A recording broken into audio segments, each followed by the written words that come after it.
बंदी छोड़ सतगुरु रामपाल जी परमेश्वर जी की जय हो। भाइयों और बहनों, पुस्तक भोगेगा अपना कियारे, इस पर वीडियो बनाने की श्रृंखला जारी है। इसी श्रृंखला में आज हमारा ये 7वें नंबर का वीडियो है। और आप जी ने पिछली वीडियो में देखा कि किस प्रकार से 2006 का करोथा कांड हुआ।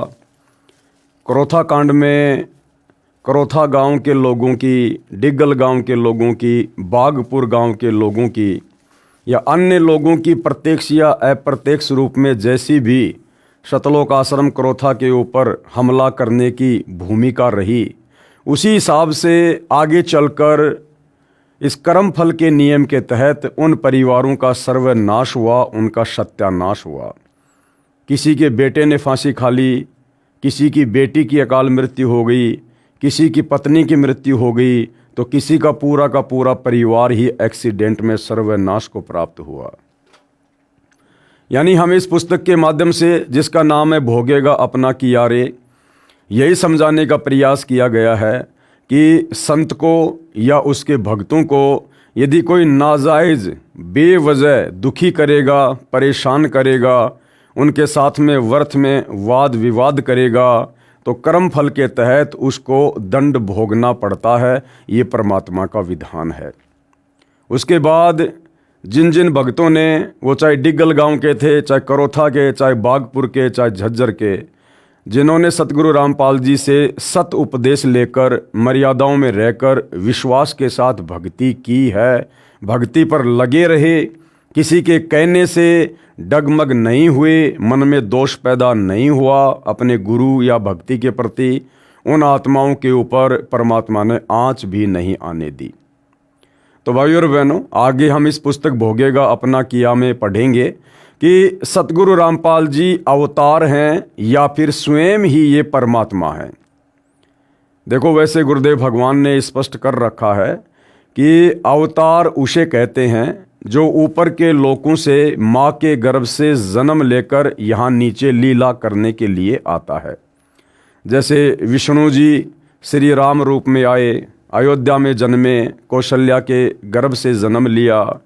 द्वापर में वही विष्णु श्री कृष्ण जी के रूप में देवकी के गर्भ से जन्म लेते हैं, अपनी लीला करते हैं, जैसा भी काल ने उनको एक स्टोरी लिख कर दी थी।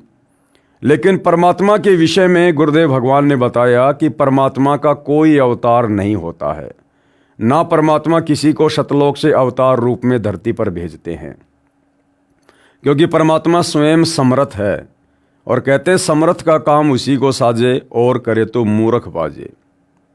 तो भाइयों और बहनों, कबीर परमात्मा स्वयं ही अपना अवतार बनकर धरती पर प्रकट होते हैं और अपनी लीला करते हैं, तत्व ज्ञान का प्रचार प्रसार करते हैं, अपनी आत्माओं को सत भक्ति देकर उन्हें सतलोक जाने का राह दिखाते हैं। तो लेखक के शब्दों में, यानी सतलोक आश्रम से जुड़े भगत ने ये पुस्तक भोगेगा अपना कियारे लिखी है। तो उनके शब्दों में सतगुरु रामपाल जी स्वयं परमात्मा हैं या फिर परमात्मा के द्वारा भेजे गए कोई अवतार हैं। चलिए देखते हैं। परमात्मा का अवतार। संत रामपाल जी महाराज सामान्य व्यक्ति नहीं हैं, ये विश्व कल्याण के लिए परमात्मा ने भेजे हैं। भाइयों और बहनों, लेखक कह रहा कि संत रामपाल जी सामान्य व्यक्ति नहीं है। अब सामान्य व्यक्ति कैसा होता है? भाई, दिखाई तो सब व्यक्ति एक जैसे दिखाई देते हैं, चाहे विशेष हो चाहे सामान्य हो। विशेष आदमियों के सिर पर कोई सींग तो होते नहीं है। सामान्य व्यक्ति जैसा होता है वैसा ही विशेष व्यक्ति होता है। लेकिन आध्यात्मिक तरीके से यदि हम विचार करें तो सामान्य व्यक्ति वो होता है जो माँ के गर्भ से जन्म लेकर बाहर दुनिया में आता है, जो जेर में लिपटकर, गंदगी में लिपटकर माँ के गर्भ से बाहर आता है। सामान्य व्यक्ति वो होता है जो माता पिता के सहयोग से, यानी शारीरिक मिलन करने से जिसकी उत्पत्ति हो, वो सामान्य व्यक्ति होता है। और विशेष यानी जो माँ के गर्भ से जन्म ना ले, जो प्रकट हो, जो स्वयंभू हो, वो विशेष होता है। और वो केवल सृष्टि में एक ही है, कबीर परमात्मा। वो लीला भले हमारी चरम दृष्टि को धोखा देते हुए कुछ भी करे, लेकिन वो कबीर परमात्मा जब धरती पर प्रकट होता है तो किसी माँ के गर्भ से जन्म लेकर नहीं आता है। तो सामान्य व्यक्ति कौन? जो माँ के गर्भ से जन्म लेकर आता है। तो लेखक के अनुसार सतगुरु रामपाल जी सामान्य व्यक्ति नहीं हैं, ये विश्व कल्याण के लिए परमात्मा ने भेजे हैं, विश्व कल्याण के लिए परमात्मा ने भेजे हैं। हालांकि लेखक के द्वारा ये कहना कि संत रामपाल जी को विश्व कल्याण के लिए परमात्मा ने भेजा है, ये लेखक की ज्ञानहीनता है। अभी लेखक को अपने गुरु के द्वारा दिया गया तत्व ज्ञान अच्छे से समझ में नहीं आया है। अन्यथा भाइयों और बहनों, यदि हम चारों युगों का इतिहास उठाकर देखें और परमात्मा का भक्ति विधान अगर गहरी नज़र से देखें, पढ़ें, समझें, तो कबीर परमात्मा जी ने सतलोक से किसी को भी अवतार के रूप में धरती पर नहीं भेजा है। किसी भी आत्मा को सतलोक से इस काल लोक की आत्माओं को मुक्त करवाने के लिए संदेशवाहक के रूप में, अवतार के रूप में नहीं भेजा है। अपने ज्ञान का दूत, अपने ज्ञान का संदेशवाहक ये कबीर परमात्मा स्वयं ही सतलोक से चलकर पृथ्वी पर आता है। चलिए मान लेते हैं लेखक के अनुसार अध्यात्म को थोड़ा समझने के लिए कि संत रामपाल जी को लेखक के अनुसार परमात्मा ने धरती पर विश्व कल्याण के लिए भेजा है। तो कौन परमात्मा है जिसने संत रामपाल जी को धरती पर भेजा है? तो जाहिर सी बात है, लेखक के अनुसार वो कबीर परमात्मा है। तो कबीर परमात्मा कहाँ पर रहता है? सतलोक में रहता है। और संत रामपाल जी को कबीर परमात्मा ने कहाँ से भेजा होगा विश्व कल्याण के लिए? जाहिर सी बात है, सतलोक से भेजा होगा। तो सतलोक में कौन आत्माएं रहती हैं? सतलोक में सारी आत्माएं वो हैं जो मोक्ष प्राप्त कर चुकी हैं, अर्थात जिनका 21 ब्रह्मांड से किसी प्रकार का कोई लेन देन नहीं है, कोई ऋण संबंध किसी भी प्रकार का नहीं है। तो लेखक के अनुसार यदि संत रामपाल जी को विश्व कल्याण के लिए कबीर परमात्मा ने सतलोक से भेजा है, तो सतगुरु रामपाल जी स्वयं कौन हुए? एक मोक्ष प्राप्त आत्मा हुई। अब सतलोक से आई हुई मोक्ष प्राप्त आत्मा यानी सतगुरु रामपाल जी फिर इस काल लोक में, पृथ्वी लोक पर एक माँ के गर्भ से जन्म लेकर बाहर कैसे आएंगे? क्योंकि माँ के गर्भ से जन्म लेने का मतलब है पहले गर्भ में 9 महीने भयंकर नरक भोगना, कष्ट भोगना, ऊपर को पैर नीचे को सिर, भयंकर यातना। तो सतगुरु रामपाल जी तो लेखक के अनुसार परमात्मा ने सतलोक से भेजे हैं, तो वे तो मोक्ष प्राप्त आत्मा हैं। उनका भला फिर काललोक में किसी स्त्री के साथ में क्या ऋण संबंध बाकी रह गया जो परमात्मा ने वापस माँ के गर्भ में उनको नरक की पीड़ा देते हुए फिर बाहर भेजना पड़ा? और यदि किसी स्त्री के साथ सतगुरु रामपाल जी का पहले का कोई ऋण संबंध था, तो फिर सतगुरु रामपाल जी का मोक्ष कैसे हुआ जो सतलोक चले गए होंगे? सतलोक तो वही जा सकता है जिसका सारा ऋण संबंध समाप्त हो जाता है। तो भाइयों और बहनों, ये लेखक की यानी भगत की अपनी ज्ञानहीनता है। उसने अभी सतगुरु रामपाल जी के तत्व ज्ञान को गहराई से नहीं समझा है, इसलिए वो अपने विचार व्यक्त कर रहा है। हमारी ड्यूटी परमात्मा ने इन पुस्तकों पर वीडियो बनाने की इसलिए लगाई है कि हम अपने गुरुदेव के आशीर्वाद से उनके ज्ञान को आधार बनाकर नीर खीर का निबेरा करते हुए सतभक्ति मार्ग को समझें और विश्वास के साथ फिर हम आगे बढ़ें। ये विश्व कल्याण के लिए परमात्मा ने भेजे हैं। संत रामपाल जी महाराज के विषय में भविष्य वक्ता क्या कहते थे? परमात्मा ने स्वयं बताया है कि जिस समय कलयुग 5505 वर्ष बीत जाएगा, तब मैं अपना अंश अर्थात कृपया पात्र महापुरुष भेजूंगा। लेखक के अनुसार जब कलयुग 5505 वर्ष बीत जाएगा, और कलयुग के 5505 वर्ष व्यतीत होते हैं सन 1997 में, तो लेखक कह रहा कि परमात्मा ने कहा है कि जब कलयुग का 5505 वर्ष वाला समय व्यतीत हो जाएगा, उस समय मैं अपना अंश भेजूंगा, सतलोक से अपनी आत्मा भेजूंगा, अपना दास भेजूंगा पृथ्वी पर ज्ञान प्रचार के लिए। तो भाई 1997 में कलयुग के 5505 वर्ष पूरे होते हैं, तो 1997 में कबीर परमात्मा ने सतलोक से अपना हंस भेजना था, और वो हंस लोग समझ रहे हैं संत रामपाल जी को। तो सतगुरु रामपाल जी तो 1951 में ही आ गए थे। अरे कबीर परमात्मा ने तो 1997 में भेजने की बात की है, अर्थात 1997 में वो हंस आएगा, किसी माँ के गर्भ से जन्म लेगा, फिर वो धीरे धीरे बड़ा होगा, फिर कम से कम 25-30 वर्ष बाद जाके अपना कार्य शुरू करेगा। जबकि सतगुरु रामपाल जी तो 8 सितंबर 1951 से प्रकट होकर अपना कार्य कर रहे हैं।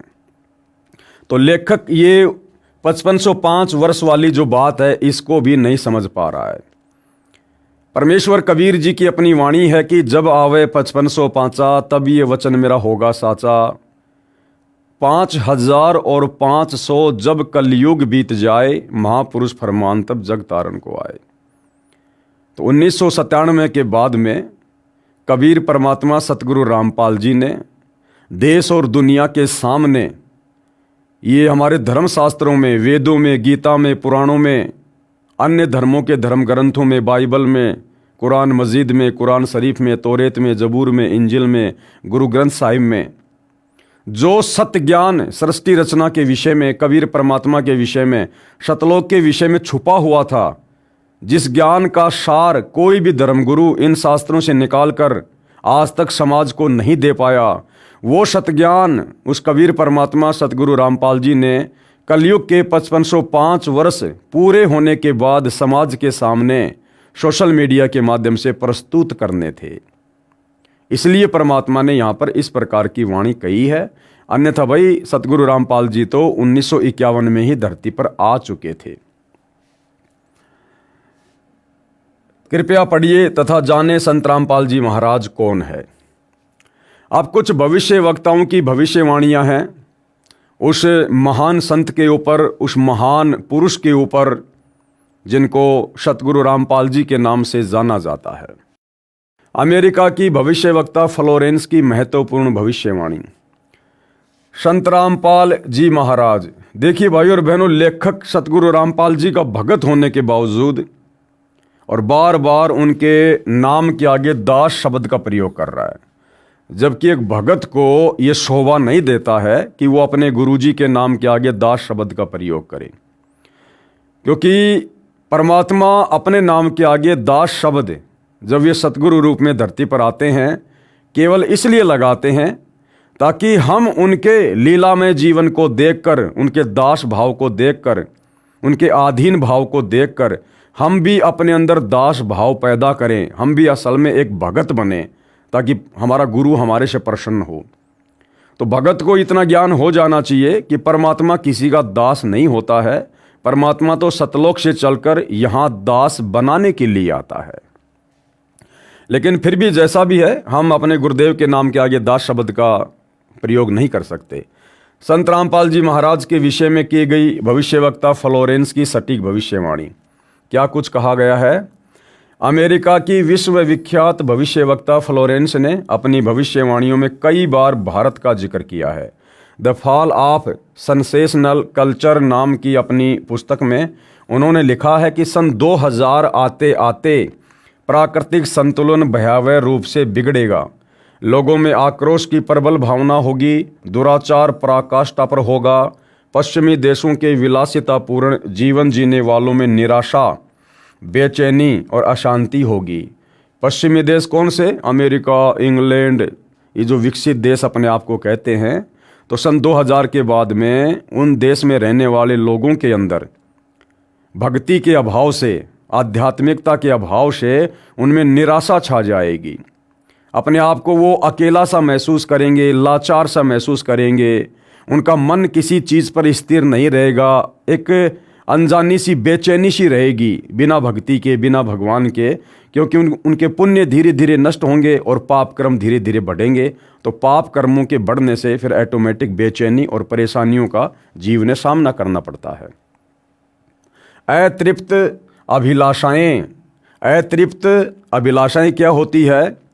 यानी जो मर्जी भौतिक सुख सुविधा प्राप्त कर लो, लेकिन फिर भी मन की संतुष्टि ना होना, एक बेचैनी सी बने रहना, जोर पकड़ेगी, जिससे उनमें आपसी कटुता बढ़ेगी, चारों ओर हिंसा और बर्बरता का वातावरण होगा। ऐसा वातावरण होगा कि चारों ओर हाहाकार मच जाएगा। लेकिन भारत से उठने वाली एक नई विचारधारा, भारत से क्या विचारधारा उठेगी? आध्यात्मिक विचारधारा, सत्य भक्ति की विचारधारा। कौन उठाएगा? वह महापुरुष सतगुरु रामपाल जी। लेकिन भारत से उठने वाली एक नई विचारधारा इस घातक वातावरण को समाप्त कर देगी। वह विचारधारा वैज्ञानिक दृष्टिकोण से सामंजस्य और भाईचारे का महत्व समझाएगी। वह ये भी समझाएगी कि धर्म और विज्ञान में आपस में विरोध नहीं है, कि धर्म और विज्ञान में आपस में विरोध नहीं है। यानी ये जो विज्ञान है, जो वैज्ञानिक उपकरण हैं, वैज्ञानिकों को जो ये दिमाग देकर ये इंस्ट्रूमेंट बनवाए गए हैं, ये इंसान की खोज नहीं है, इंसान की उपलब्धि नहीं है। उस परमात्मा ने ही भक्ति में सहयोग के लिए, हमारे कार्यों को आसान करने के लिए ये इस प्रकार की थोड़ी बहुत विज्ञान हम इंसानों को दी है। और ये जो विज्ञान है ये भक्ति मार्ग में सहयोगी है, भक्ति मार्ग को समझने में सहयोगी है। जैसे आज हमारे पास में मोबाइल है, हम जब चाहें अपने भगत भाई बहनों से बात कर सकते हैं, परमात्मा की हम चर्चा कर लें। जब चाहे मोबाइल में, टीवी में, इंटरनेट से, यूट्यूब पर हम भगवान के सत्संग सुन सकते हैं। आज मालिक ने इसी विज्ञान के माध्यम से वैज्ञानिकों के द्वारा साधन बनवा दिए, गाड़ियाँ बनवा दी, एरोप्लेन बनवा दी। हम जो दूरी एक महीने में पूरी किया करते थे, आज हम इस विज्ञान के द्वारा बनाए गए साधनों के माध्यम से मात्र 2 घंटे में, 5 घंटे में पूरी कर सकते हैं। तो विज्ञान जो है धार्मिकता में सहयोगी है, यदि कोई उसका सही से उपयोग करना चाहे तो। आध्यात्मिकता की उच्चता और भौतिकता का खोखलापन सबके सामने उजागर करेगी। मध्यम वर्ग उस विचारधारा से बहुत अधिक प्रभावित होगा। मध्यम वर्ग कौन? आम इंसान, सामान्य कैटेगरी के व्यक्ति, जो बेचारे रोजी रोटी के लिए सारा दिन लड़ाई लड़ते रहते हैं। वो व्यक्ति भक्ति मार्ग से सबसे पहले जुड़ेंगे, क्योंकि जिनके पास में ज़्यादा पैसा है उनको तो भगवान की आवश्यकता नहीं। जो बिल्कुल गरीब है उनकी सोच भक्ति और भगवान तक जाती नहीं। तो बीच वाला जो व्यक्ति है, जो ना सुख में है, ना दुख में है, ना ऊंचा है, ना नीचा है, ना अमीर है, ना गरीब है, तो वो मध्यम वर्गीय व्यक्ति भक्ति को जल्दी ग्रहण करेगा। मध्यम वर्ग उस विचारधारा से बहुत अधिक प्रभावित होगा। ये वर्ग समाज के सभी वर्गों को अच्छे समाज के निर्माण के लिए उत्प्रेरित करेगा। ये विचारधारा पूरे विश्व में चमत्कारी परिवर्तन लाएगी, यानी भक्ति से ही विश्व का भला होगा। मुझे अपनी छठी अतीन्द्रिय शक्ति से ये एहसास हो रहा है कि इस विचारधारा को जन्म देने वाला वह महान संत भारत में जन्म ले चुका है। अब देखो भाइयों और बहनों, ये जितने भी भविष्य वक्ता होते हैं ये केवल अपने पूर्व जन्म की भक्ति के अनुसार जैसा भी इनको आभास होता है ये सामने पेश कर देते हैं। इन भविष्य वक्ताओं को ये नहीं पता होता है कि परमात्मा जन्म लेता है या प्रकट होता है। इनको इन बातों से कोई लेना देना नहीं होता है। इनकी सोच वैसी होती है जैसे एक आम व्यक्ति की होती है। तो अपनी सोच अनुसार उन्होंने लिख दिया कि वह महान संत भारत में जन्म ले चुका है। उस संत के ओजस्वी व्यक्तित्व का प्रभाव सबको चमत्कृत करेगा। संत का ओजस्वी व्यक्तित्व क्या होगा? यानी संत के अंदर जो पावर है, जो शक्ति है, जैसे गुरुदेव भगवान आशीर्वाद मात्र से बड़े रोगी को स्वस्थ कर देते हैं। गुरुदेव भगवान के मुख कमल से निकले हुए मधुर वचन सुनते ही आत्मा गदगद हो जाती है, हमारे विचारों में तब्दीली आ जाती है, हमारे विकार समाप्त होने लगते हैं। इस प्रकार के ओजस्वी व्यक्तित्व का प्रभाव सबको चमत्कृत करेगा। उसकी विचारधारा अध्यात्म के कम होते जा रहे प्रभाव को फिर से नई स्फूर्ति देगी। चारों ओर आध्यात्मिक वातावरण होगा, यानी पूरा संसार भक्तिमय होगा। संत की विचारधारा से प्रभावित लोग विश्व के कल्याण के लिए पश्चिम की ओर चलेंगे। पश्चिम की ओर चलने का मतलब है आगे देश और दुनिया को संदेशा देंगे। धीरे धीरे एशिया, यूरोप और अमेरिका पर पूरी तरह छा जाएंगे। उस संत की विचारधारा से पूरा विश्व प्रभावित होगा और उनके चरण चिन्हों पर चलेगा, यानी संत के पद चिन्हों पर चलेगा, उनकी शिक्षाओं पर चलेगा। पश्चिमी देश के लोग उन्हें ईसा, मुसलमान उन्हें एक सच्चा रहनुमा और एशिया के लोग उन्हें भगवान का अवतार मानेंगे। उस महान संत की विचारधारा से बौद्धिक क्रांति आएगी। बौद्धिक क्रांति का मतलब है आदमी की सोच जो है वो बदलेगी। आदमी इस भौतिकतावाद से हटकर आध्यात्मिकता की तरफ आएगा, बढ़ेगा, भक्ति पर लगेगा।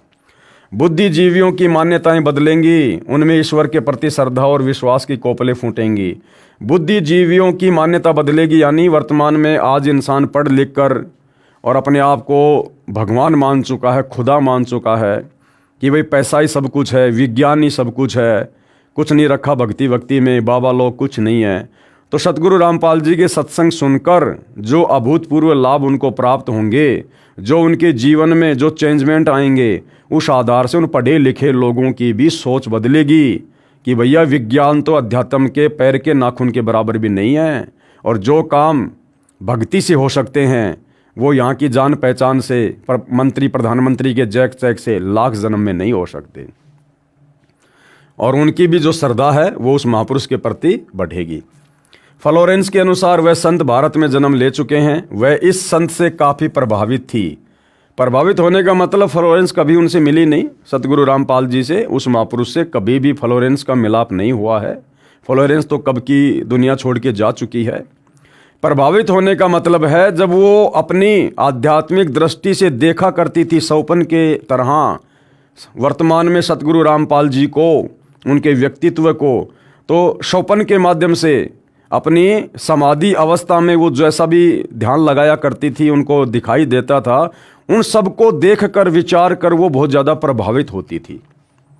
अपनी एक पुस्तक golden light of new era में भी उन्होंने लिखा है, जब मैं ध्यान लगाती हूँ तो अक्सर एक संत को देखती हूँ। किसको? सतगुरु रामपाल जी को।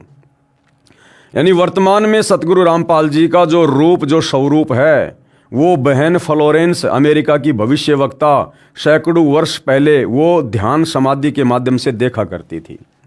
गौर वर्ण का है, सफ़ेद बाल हैं, उसके मुख पर न दाढ़ी है न मूछ है। उस संत के ललाट यानी माथे पर गजब का तेज होता है।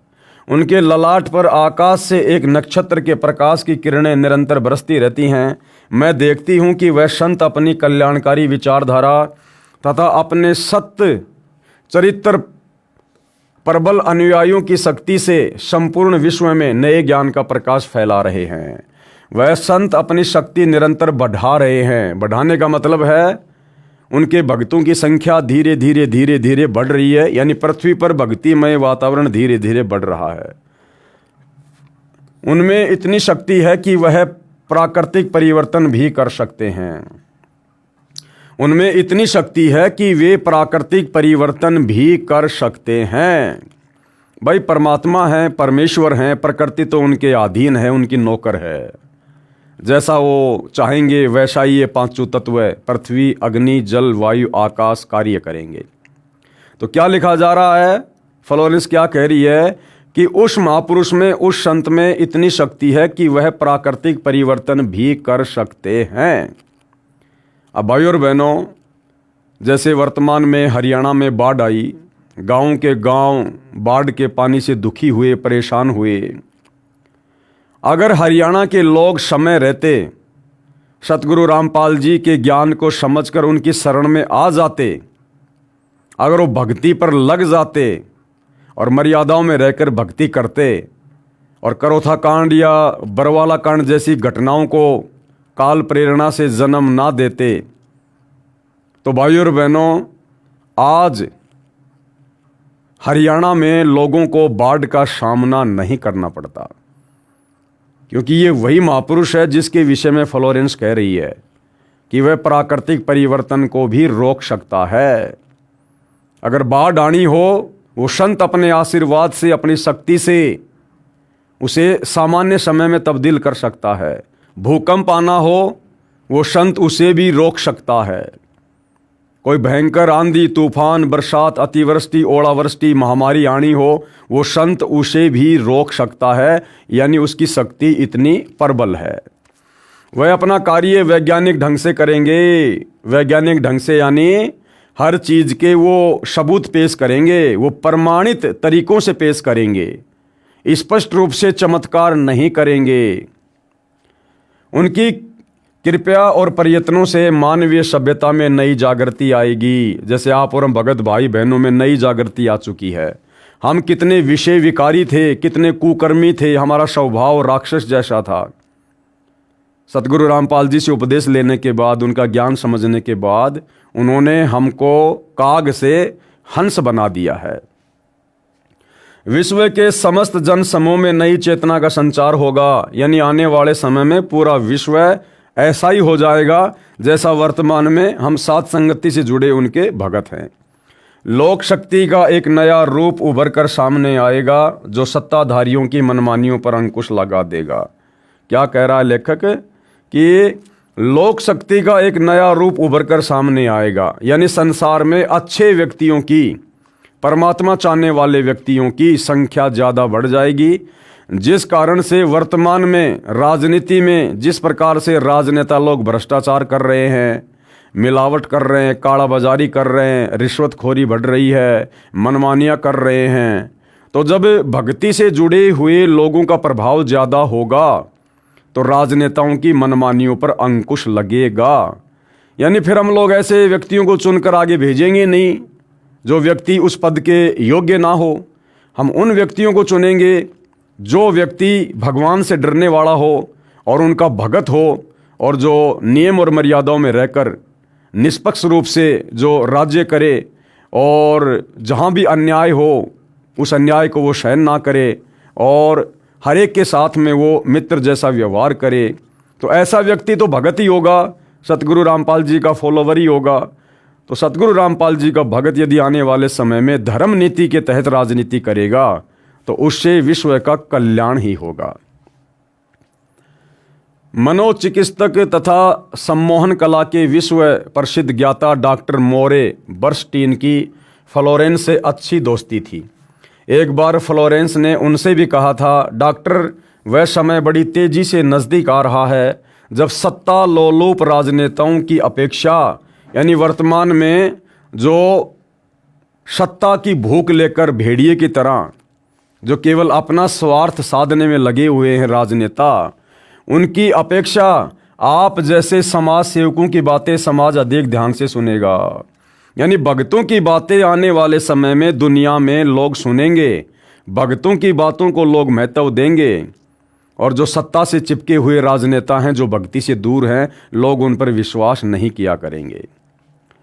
21वीं सदी के आते आते एक नई विचारधारा पूरे विश्व को प्रभावित करेगी। हर राष्ट्र में सच्चरित्र धार्मिक लोगों का संगठन लोगों के दिमाग में बैठी गलत मान्यताओं को बदल देगा।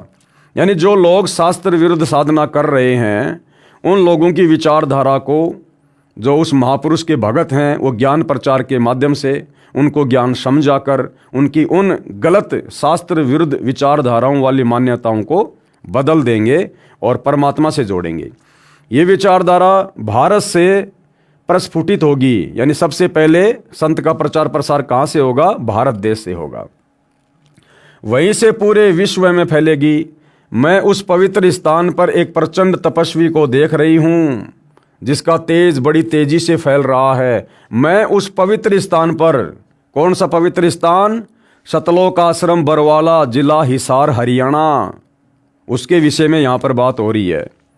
मैं उस पवित्र स्थान पर एक प्रचंड तपस्वी को देख रही हूँ जिसका तेज, यानी जिसका ज्ञान बड़ी तेजी से फैल रहा है। मनुष्य में सोए देवत्व को जगाने तथा धरती का स्वर्ग जैसा बनाने के लिए वह संत दिन रात प्रयत्न कर रहे हैं। यानी सतगुरु रामपाल जी का सबसे ज़्यादा जो प्रचार प्रसार है वो सतलोक आश्रम बरवाला से हुआ है।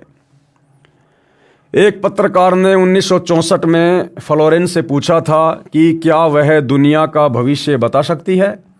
फ्लोरेंस ने इसके जवाब में कहा था, 1970 की शुरुआत व्यापक उथल पुथल के साथ होगी। 1979-80 के बाद ऐसे ऐसे भूकंप आएंगे कि न्यू जर्सी का कुछ हिस्सा तथा यूरोप का और एशिया के कई देशों के स्थान भूकंप से विदीर्ण हो जाएंगे। और ऐसा ही हुआ भाई और बहनों। कुछ जलमग्न भी हो जाएंगे, यानी बहुत जगह बाढ़ भी आएगी। तीसरा विश्व युद्ध का आतंक सबके दिमाग में बैठ जाएगा, जैसा कि वर्तमान में बैठा हुआ है, और वे इस युद्ध की तैयारी करेंगे। लेकिन भारतीय राजनेता, अब ध्यान देना भाई और बहनों, फ्लोरेंस कह रही है कि आने वाले उस समय में, यानी वर्तमान समय का वो जिक्र कर रही है कि तीसरे विश्व युद्ध का खौफ यानी डर सबके दिलो दिमाग में बैठ जाएगा कि भैया अब तो ये तीसरा विश्व युद्ध होकर ही रहेगा। लेकिन उस समय क्या होगा? लेकिन भारतीय राजनेता अपने प्रभाव और बुद्धि से तीसरे विश्व युद्ध को टालने में सफल हो जाएंगे। कौन भारतीय राजनेता? ये वर्तमान के राजनेता नहीं, ये कांग्रेस पार्टी, बीजेपी पार्टी, इनके राजनेता नहीं। जब तीसरा विश्व युद्ध अपने पीक टाइम पर होगा, लोगों को लगेगा कि ये बिल्कुल घटना घटित होकर रहेगी। ऐसे में भाइयों और बहनों, क्योंकि ये युग परिवर्तन का समय चल रहा है, अब आने वाले समय में इन राजनेताओं की बस की बात नहीं है।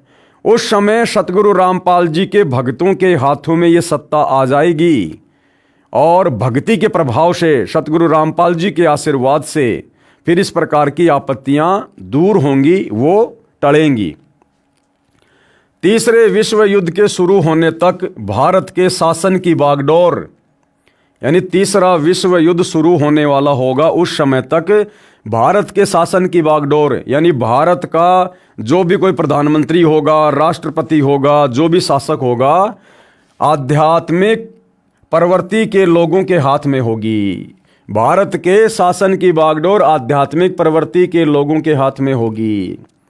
अब वर्तमान के राजनेता ये आध्यात्मिक प्रवृत्ति के लोग नहीं हैं, ये तो खाली लोक दिखावे के लिए, वोट प्राप्ति के लिए, जब चाहे मस्जिद में चले जाएं, जब चाहे मंदिरों में चले जाएं, ये आध्यात्मिकता नहीं है।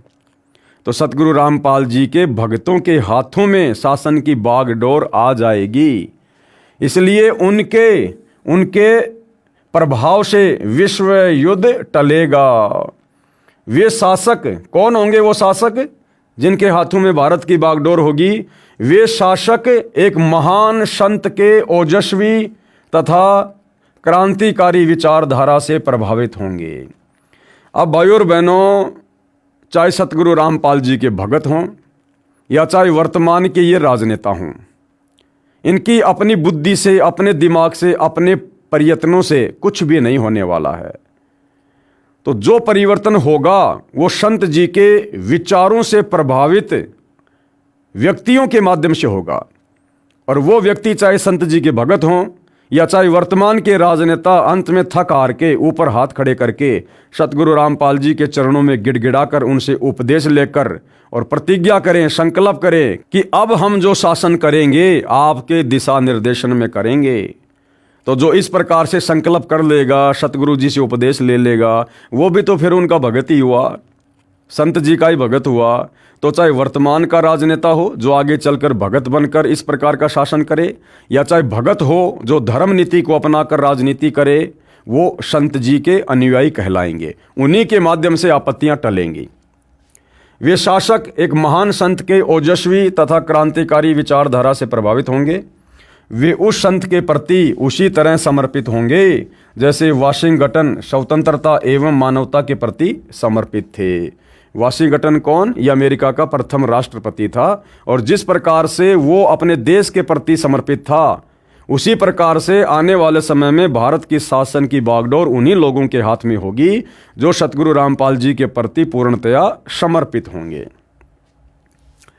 अमेरिका के शहर न्यू जर्सी की रहने वाली फ्लोरेंस सचमुच एक विलक्षण महिला थी, और एक बार नोबेल नाम के व्यक्ति ने टीवी कार्यक्रम के दौरान उनसे बोला, आप भारत में जन्म ले चुके संत के बारे में तो अक्सर बताती रहती हैं, मैं अपने बारे में कुछ जानना चाहता हूं, बताइए। तो देखिएगा किस प्रकार से फ्लोरेंस ने उस व्यक्ति के ऊपर बहुत ही सटीक भविष्यवाणी की। फ्लोरेंस ने उनके दाहिने हाथ को थाम लिया और बोली, आप बहुत जल्द किसी दूसरे राज्य से प्रसारण करेंगे। यानी जो वो व्यक्ति था वो एक टीवी चैनल पर एंकर था, और फ्लोरेंस ने उसका हाथ देकर कहा कि बहुत जल्दी आप यहाँ से हटकर किसी दूसरे राज्य में किसी टीवी चैनल पर ये कार्यक्रम दिखाने का कार्य किया करेंगे। नोबेल एक प्रसारण सेवा के कर्मचारी थे, यानी टीवी चैनल के एंकर थे। फ्लोरेंस की इस बात पर वह हंसने लगे। कुछ देर बाद बोले, आपने मुझसे ये अच्छा मजाक किया। यदि हमारी कंपनी के अधिकारी इस कार्यक्रम को देख रहे होंगे तो मैं दूसरे राज्य में जाऊं या नहीं, फिलहाल अपनी कंपनी से तुरंत निकाल दिया जाऊंगा। कुछ ही मिनटों के बाद टीवी के कंट्रोल रूम का फोन घनघना उठा। फोन नोबेल के लिए था जो फ्लोरेंस का इंटरव्यू ले रहा था। उनकी कंपनी के एक जनरल मैनेजर उनसे बात करना चाहते थे।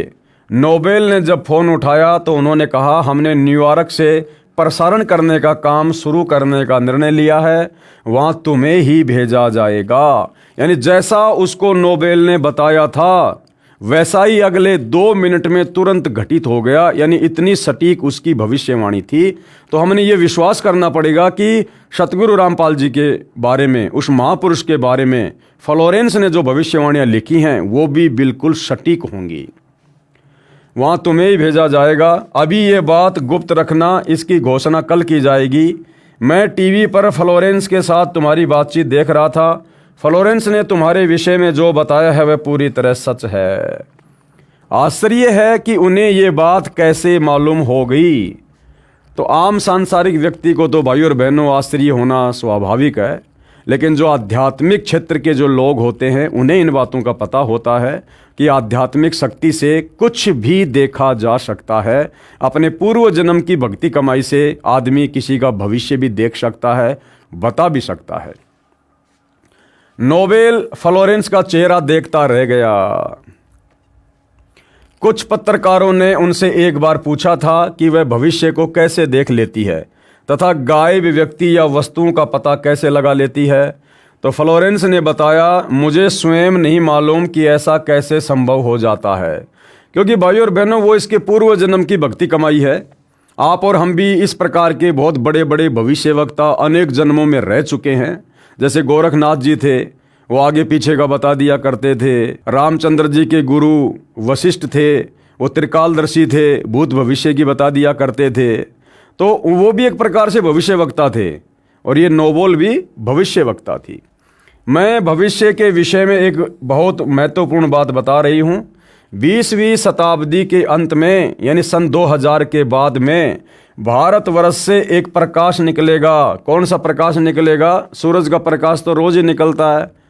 अध्यात्म का प्रकाश, ज्ञान का गोला, सतगुरु रामपाल जी के माध्यम से आध्यात्मिक क्रांति। ये प्रकाश पूरी दुनिया को उन देवी शक्तियों के विषय में जानकारी देगा जो अब तक हम सभी के लिए रहस्यमय बनी हुई थी। कौन सी दैवीय शक्तियाँ? ये ब्रह्मा विष्णु महेश, जिनको हम परमात्मा मानकर, स्वयंभू मानकर, अजरो अमर मानकर पूज रहे थे। इनके अलावा हमें आगे का ज्ञान ही नहीं था। तो ये हमारे लिए रहस्य बना हुआ था एक। अब सतगुरु रामपाल जी ने सृष्टि रचना सुनाकर इस रहस्य का पर्दा फाश किया है। ये प्रकाश पूरी दुनिया को उन दैवीय शक्तियों के विषय में जानकारी देगा जो अब तक सभी के लिए रहस्यमय बनी हुई थी। और सबसे बड़ी दैवीय शक्ति जो रहस्यमय बनी हुई थी वो क्या? स्वयं कबीर परमात्मा, उनका सतलोक, उनका सचखंड, जिसके विषय में यहाँ किसी को बूंद का भी नहीं पता था कि सृष्टि रचना क्या है, सचखंड क्या है, सतलोक क्या है, मुक्ति का मार्ग क्या है, सार शब्द क्या है, सार नाम क्या है। तो इन सारी बातों की जानकारी अब हमें प्राप्त हुई है। देवी शक्तियों की जानकारी जो संत रामपाल जी महाराज द्वारा बताई गई है, एक दिव्य महापुरुष द्वारा यह प्रकाश पूरे विश्व में फैलेगा। वह सभी को सतमार्ग पर चलने की प्रेरणा देगा। समस्त दुनिया में एक नई सोच की ज्योति फैलेगी। जब मैं ध्यान अवस्था में होती हूँ यानी समाधि में होती हूँ तो अक्सर यह दिव्य महापुरुष मुझे दिखाई देता है। सतगुरु रामपाल जी उस बहन को सतलोक आश्रम बरवाला में और करोथा में बैठे हुए दिखाई दिया करते थे। जब वो बहन ध्यान लगाया करती थी तब वो भविष्यवाणी किया करती थी भारत के महान संत के बारे में। फ्लोरेंस ने बार बार इस संत या दिव्य महापुरुष का जिक्र किया है। साथ ही यह भी बताया है कि उत्तरी भारत के एक पवित्र स्थान पर वह मौजूद है। उत्तरी भारत यानी जो हरियाणा है वो भारत के उत्तर दिशा में है। तो उत्तरी भारत के एक पवित्र स्थान पर यानी सतलोक आश्रम बरवाला में बैठा हुआ वह महापुरुष संत रामपाल जी उस फ्लोरेंस को ध्यान अवस्था में दिखाई दिया करते थे। सज्जनों, उपरोक्त भविष्यवाणी तथा वर्तमान वाणी है जो परम संत रामपाल जी महाराज पर खरी उतरती है तथा इसी का समर्थन अन्य भविष्यवाणियाँ भी करती हैं जो आगे लिखी हैं।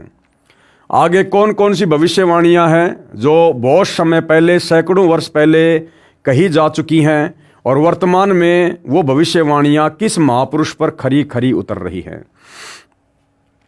भाई बाले वाली जन्म साखी में प्रमाण। भाई बाले वाली जन्म साखी क्या है? ये भाई बाला और मर्दाना ये आदरणीय नानक जी के दो शिष्य थे और ज़्यादातर ये नानक जी के साथ में रहे थे। नानक जी के सतलोक जाने के बाद में नानक जी ने अपने मार्ग की बागडोर अपने शिष्य अंगद देव जी के हाथों में सौंप दी। यानी नानक जी के बाद उनका उत्तराधिकारी गुरु अंगद देव था। तो अंगद देव जी को फिर सारी की सारी बातें भाई बाला ने बैठकर बताई और अंगद जी ने उनको एक पुस्तक के रूप में लिपिबद्ध कर दिया कि श्री नानक जी के जीवन काल में क्या क्या घटनाएं घटित हुई, वो कहाँ कहाँ गए, किन किन से मिले, कैसे कैसे चमत्कार किए, वो सारी बातें फिर बालाजी से सुनकर अंगद जी ने एक पुस्तक के रूप में लिपिबद्ध कर दी, जिसको भाई बाले वाली जन्म साखी कहा जाता है। एक महापुरुष के विषय में भाई बाले वाली जन्म साखी में प्रहलाद भगत की भविष्यवाणी, एक महापुरुष के विषय में यानी सतगुरु रामपाल जी के विषय में, और भगत प्रहलाद जो त्रेता युग में हुआ था, जिसको परमात्मा ने नरसिंह रूप धारण करके बचाया था, उसकी रक्षा की थी। बाद में परमात्मा ने ऊपर उसके लिए अलग से एक नगरी रच दी, प्रहलादपुरी, प्रहलाद का लोक। तो एक बार नानक जी अपने शिष्य मर्दाना को साथ में लेकर प्रहलाद के लोक में गए थे, ऊपर, जो यहाँ से लाखों किलोमीटर ऊपर है, अपनी आध्यात्मिक शक्ति से, सिद्धि शक्ति से। और प्रहलाद जी ने फिर क्या भविष्यवाणी की थी वर्तमान महापुरुष सतगुरु रामपाल जी के विषय में, वो यहाँ पर बताया जा रहा है। सिख समाज के लिए जन्म साखी भाई बाले वाली इतनी ही महत्वपूर्ण है जितनी हिंदू समाज के लिए श्रीमद् भगवद गीता। श्री गुरु ग्रंथ साहिब जी के पश्चात इस जन्म साखी पुस्तक का दूसरा स्थान है। भाई बाले वाली जन्म साखी में लिखा गया विवरण स्पष्ट करता है कि संत रामपाल जी महाराज ही वह अवतार है जिन्हें परमेश्वर कबीर जी तथा संत नानक जी के पश्चात पंजाब की धरती पर अवतरित होना था। संत रामपाल जी महाराज 8 सितंबर 1951 को गांव धनाना, जिला सोनीपत, हरियाणा प्रांत, उस समय पंजाब प्रांत में था, भारत की पवित्र धरती पर श्री नंदराम जाट के घर जाट वर्ण में श्रीमती इंद्रो देवी की कोख से जन्मे। अब भाइयों और बहनों, इंद्रो देवी की कोख से जन्मे, ये शब्द लेखक के अपने निजी विचार हैं, लेखक की ज्ञानहीनता है। सतगुरु रामपाल जी का जन्म किसी स्त्री की कोख से नहीं हुआ है। जिसका स्त्री की कोख से जन्म होता है वो महापुरुष नहीं होता है, क्योंकि महापुरुष तो सृष्टि में केवल एक ही है, कबीर परमात्मा। और कबीर परमात्मा ने तो सबको उत्पन्न किया है।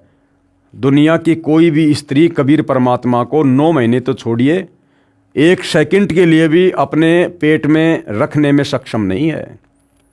तो यहाँ लेखक की अपनी नादानी है, ज्ञानहीनता है। यहाँ पर सतगुरु रामपाल जी के विषय में जिक्र है। ये स्वयं स्वयंभू परमात्मा है, ये किसी माँ के गर्भ से जन्म लेकर नहीं आते हैं, ये प्रकट होते हैं। लीला परमेश्वर हमारी चरम दृष्टि को धोखा देने के लिए जो मर्जी करें। इस विषय में जन्म साखी भाई बाले वाली हिंदी वाली में, जिसके प्रकाशक हैं भाई जवाहर सिंह कृपाल सिंह एंड कंपनी, पुस्तकां वाले बाजार माई सेवा अमृतसर पंजाब, तथा पंजाबी वाले के प्रकाशक हैं भाई जवाहर सिंह कृपाल सिंह, पुस्तकां वाले गली 8 बाग रामानंद अमृतसर पंजाब। अब इसमें क्या लिखा हुआ है उस महापुरुष सतगुरु रामपाल जी के विषय में? इसमें लिखा अमर लेख इस प्रकार है। एक समय भाई बाला तथा मर्दाना को साथ लेकर सतगुरु नानक देव जी भगत प्रहलाद जी के लोक में गए, जो पृथ्वी से कई लाख कोस दूर अंतरिक्ष में है।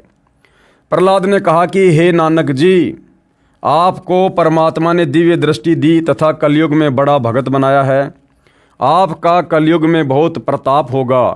यहाँ पर प्रहलाद के लोक में पहले कबीर जी आए थे, यानी नानक जी से पहले भगत प्रहलाद के लोक में कबीर परमात्मा भी जाकर आ चुके थे। तो भगत प्रहलाद कह रहा कि आपसे पहले यहाँ पर जो है कबीर जी भी आए थे, या आज आप आए हो और एक और आएगा। ये ध्यान देना भाई और बहनों। भगत प्रहलाद ने क्या कहा कि नानक जी, आपको परमात्मा ने कलयुग में बड़ा भगत बनाया है। आपसे पहले यहाँ कबीर जी आए थे मेरे लोक में, आज आप आए हो। और आगे एक और आएगा, इनके अलावा कोई भी मेरे लोक में नहीं आ सकता। और भाइयों और बहनों, ये तीनों की तीनों शक्तियां एक ही हैं। चाहे कबीर कहो, चाहे नानक कहो, चाहे सतगुरु रामपाल जी कहो, ये तीनों महापुरुष एक ही थे, बस लीलाएं इन्होंने अपने आप को भिन्न भिन्न दर्शाते हुए की हैं। अन्यथा प्रहलाद के लोक में कबीर परमात्मा के अलावा दूसरा कोई नहीं जा सकता, क्योंकि प्रहलाद का लोक कहाँ है अंतरिक्ष में, इस काल को भी नहीं पता है। क्योंकि वो लोक, वो प्रहलादपुरी परमात्मा कबीर जी ने भगत प्रहलाद के लिए रची थी, इस काल ने नहीं रची। और जिस प्रकार इस काल को 21 ब्रह्मांड में जो मिनी सतलोक है वो कहाँ है उसके विषय में नहीं पता, इसी प्रकार भगत प्रहलाद के लिए रचे गए इस प्रहलाद लोक का भी काल को नहीं पता। कबीर परमात्मा ने रचा है तो केवल कबीर परमात्मा ही जा सकता है। तो पहले कबीर परमात्मा गए, उसके बाद कबीर परमात्मा ने ही नानक जी के रूप में सारी लीला की। जब नानक जी को सतलोक दिखाने के लिए ले गए तो उनकी आत्मा को तो परमात्मा ने मिनी सतलोक में बैठा दिया और खुद ही फिर नानक जी के रूप में पूरी लीला कर रहे थे। अन्यथा एक भगत नानक, एक भगत, एक जीव भला कैसे अपने 2 शिष्य बाला मर्दाना को लेकर और प्रहलाद के लोक में लाखों किलोमीटर ऊपर चला जाएगा। भगत की कुछ मर्यादा होती हैं। अगर नानक जी उस समय एक सामान्य जीव होते, आत्मा होती, भगत होते, भगत कभी भी मर्यादाओं का उल्लंघन नहीं करता है। तो नानक जी के रूप में स्वयं कबीर परमात्मा थे और ये समस्त सिद्धियों के स्वामी हैं, इनके ऊपर कोई नियम और मर्यादा लागू नहीं होती है। तो नानक जी के रूप में भी खुद कबीर परमात्मा ही थे जो भगत प्रहलाद के लोक में गए थे। और परमात्मा कबीर जी चाहे नानक के रूप में हो, चाहे संत रामपाल जी के रूप में हो, चाहे स्वयं हो, वो चाहे जिनको अपने साथ लेकर जा सकते हैं। जैसे नानक जी के रूप में कबीर जी बाला और मर्दाना को लेकर गए थे। तो भगत प्रहलाद ने क्या कहा, यहां पर प्रहलाद के लोक में पहले कबीर जी आए थे या आज आप आए हो, एक और आएगा। अब वो एक और जो आएगा वो कौन है? एक और आएगा वो है सतगुरु रामपाल जी स्वयं कबीर परमात्मा। यानी सतगुरु रामपाल जी भी भगत प्रहलाद के लोक में जाएंगे। भविष्यवाणी में लिखा है, पूर्व निर्धारित है, अपने कुछ भक्तों को भगत प्रहलाद के लोक में साथ लेकर जाएंगे। आने वाला जो शेष, जो ये कलयुग है, हजारों साल जो भक्ति मार्ग चलेगा, उन आत्माओं को दृढ़ करने के लिए, उनको विश्वास दिलाने के लिए कि सतगुरु रामपाल जी कौन महापुरुष थे, स्वयं परमात्मा थे। तो ये उदाहरण भी सतगुरु रामपाल जी आने वाले समय में पेश करेंगे। और वो कौन कौन आत्माएं होंगी जो अपने सतगुरु के साथ में भगत प्रहलाद के लोक में जाएंगी।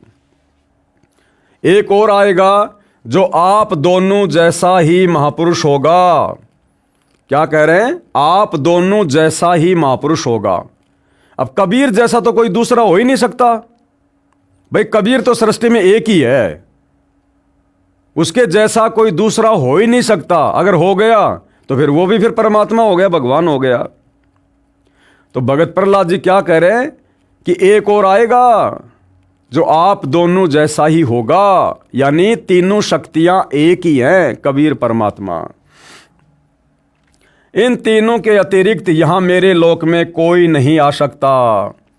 भगत बहुत हो चुके हैं, आगे भी होंगे, परंतु यहां मेरे लोक में वही पहुंच सकता है जो इन जैसी महिमा वाला होगा। और कोई नहीं आ सकता, यहां नहीं पहुंच सकता। इसलिए इन तीनों के अतिरिक्त यहां कोई नहीं आ सकता। मर्दाने ने पूछा कि हे प्रहलाद जी, कबीर जी तो जुलाहा थे, नानक जी जो है वो खत्री हैं, वह तीसरा किस वर्ण यानी जाति से तथा किस धरती पर अवतरित होगा? जो तीसरा महापुरुष आप कह रहे हो ना कि वो आएगा, तो वो किस जाति में होगा और किस धरती पर वो अवतरित होगा, वो प्रकट होगा? प्रहलाद भगत ने कहा, भाई सुन, नानक जी के सचखंड जाने के सैकड़ों वर्ष पश्चात पंजाब की धरती पर जाट वर्ण में जन्म लेगा। क्या करेगा? पंजाब की धरती पर जाट वर्ण में जन्म लेगा। अब आप सोच रहे होंगे सतगुरु रामपाल जी तो हरियाणा की धरती पर आए हैं, यहाँ तो प्रहलाद जी पंजाब की धरती का नाम ले रहे हैं।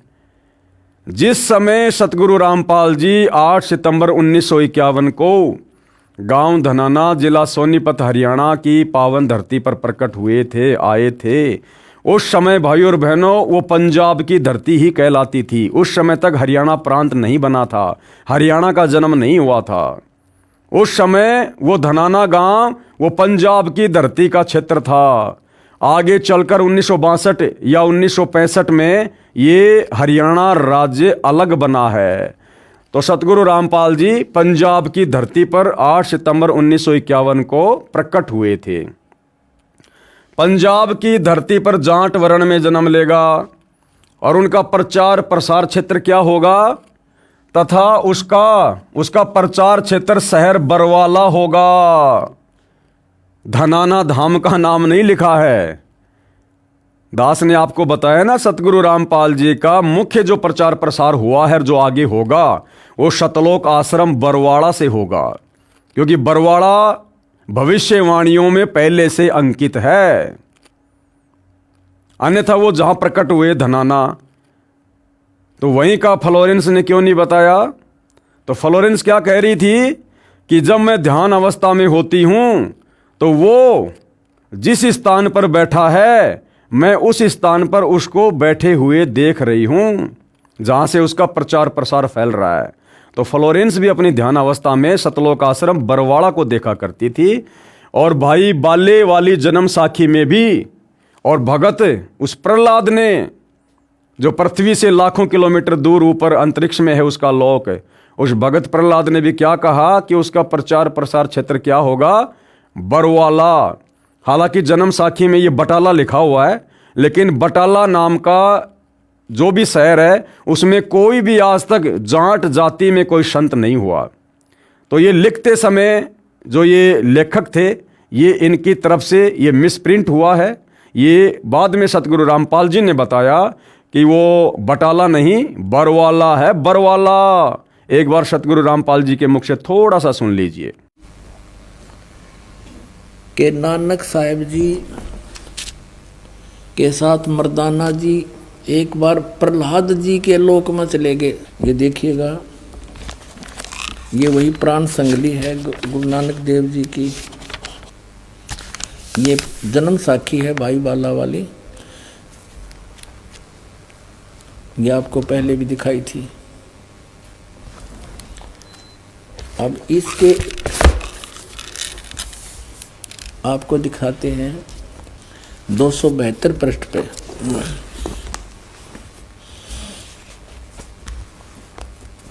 प्रहलाद भगत नाल गोष्ठी 272 पृष्ठ पे। तो प्रहलाद भगत की हा, जब नानक साहिब जी मर्दाना और बाला वहाँ पहुँचे प्रहलाद भगत के लोक में, तो प्रहलाद भगत की हा, नानक तपाजी तैनू कलयुग विच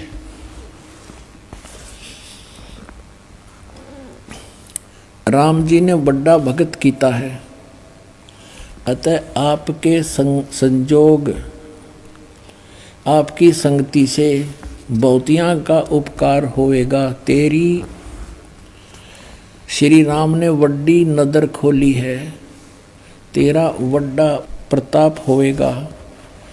इस कलयुग विच अगे कबीर भगत ऐथे आया है। अब देखो, बिना ज्ञान के भगवान को तो भगत कह रहा प्रहलाद जी। कबीर भगत इथे आया है, यहाँ पर आया है, अते जा आपको कर्ता ने आंदा है, यहाँ भेजा है। भा मर्दाने आंदा है, ता मर्दाने पूछिया। प्रहलाद भगत नू पूछिया, हे भगत जी, तुसी भी वड्डे भगत हो, अते तुम्हारे पीछे भी राम जी ने वड्डा चरित्र चलत दिखाया है, एक बहुत बड़ा यानी नरसिंह रूप धारण किया था। तेरी राम जी ने वड्डी नदर खोली है। भगत जी ऐथे होर कोई भी पहुंचिया है कि कबीर अते नानक तपा जी ही पहुंचिया है। ता प्रहलाद भगत बोलिया भाई नानक तपे पासों पूछ ले और भी आवसी के ना आवसी, या कोई और आओगा कि नहीं आओगा। कोई तो भगत मर्दान ने किया जी तुसी वड्डे भगत हो, अगली ते पिछली सब आपनो सतयुग थी, सतयुग तक आदि लेकर मालूम है। ता प्रहलाद भगत ने कहा कि सुन भाई, इस जी हा कोई होएगा ता ऐथे पहुंचेगा, यानी नानक जी जैसा कोई होगा या तो यहाँ पर पहुंचेगा। होरस दा ऐथे पहुंचण दा काम नहीं, होर आगे वड्डे वड्डे भगत होए हन अते होणगे, पर पहुंचिया कोई नहीं। ता फिर मर्दान ने पूछिया जी ऊ कद होए सी, और किते नेड़े जुग विच होसी, यानी वो कब होसी और को नेड़े तेड़े होगा या नजदीकी होसी। ता प्रहलाद भगत किया सुन भाई, कलयुग विच होएगा, और जद नानक तपा सचखंड जावेगा ता उस तो पीछे ये लिखा 100 वर्ष वरे, यहाँ लिखना, यहाँ बोला था उसने सैकड़ों वर्ष के बाद, यहाँ इन्होंने वहाँ फिर 100 लिखना था, इसमें बस एक पर मात्रा होती 100 हो जाता, यहाँ पर 100 वर्ष, ये 100 वर्ष लिख दिया इन्होंने। उसी 100 वरे होसी अते एन्हा तेहा ते बगैर होर कोई ना आवसी, यानी इन तीना के बिना यहाँ पर कोई नहीं आ सकता। ता मर्दान ने पूछिया जी तीन केड़े हन। ता प्रहलाद भगत की हा भाई, आगे कबीर होया है ते हुण नानक तपा हुआ है, अते फिर ऊ होसी। ता मर्दान ने पूछिया जी कबीर जुलाहा होया ते नानक खतरी होए, अते जी ऊ किस वर्ण होएगा, वो किस वर्ण विच होएगा, यानी किस जाति से होएगा, ते किस धरती पर होएगा होसी, और केड़े शहर ता। प्रहलाद भगत किहा भाई पंजाब की धरती ते, और वर्ण जट वर्ण होगा, यानी जाट जाति में होगा।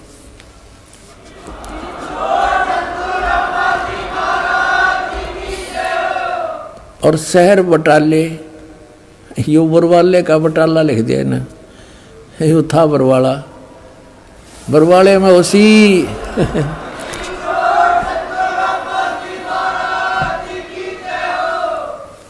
तो भाइयों और बहनों, ये क्लियर हुआ कि सतगुरु रामपाल जी का मुख्य प्रचार प्रसार का जो क्षेत्र है वो बरवाला था और आगे भी बरवाला ही रहेगा। विवेचन, संत रामपाल जी महाराज वही अवतार हैं जो अन्य प्रमाणों के साथ साथ जन्म साखी में लिखे वर्णन पर खरे उतरते हैं। अब विचार करो भाइयों और बहनों, अब सतगुरु रामपाल जी का जन्म इंद्रो देवी की कोख से हुआ है या प्रकट हुए हैं, क्योंकि प्रहलाद जी ने क्या कहा कि जो तीसरा आएगा वो भी उन दोनों के जैसा ही महापुरुष होगा। तो बताओ भाइयों और बहनों, कबीर जी ने मां के गर्भ से जन्म लिया था क्या? नहीं लिया। तो भाइयों और बहनों, सतगुरु रामपाल जी किसी मां के गर्भ से जन्म लेकर नहीं आए, ये स्वयं कबीर परमात्मा है। परिस्थितियां और समय के अनुसार परमात्मा लीला ऐसी ही अजब गजब करते हैं।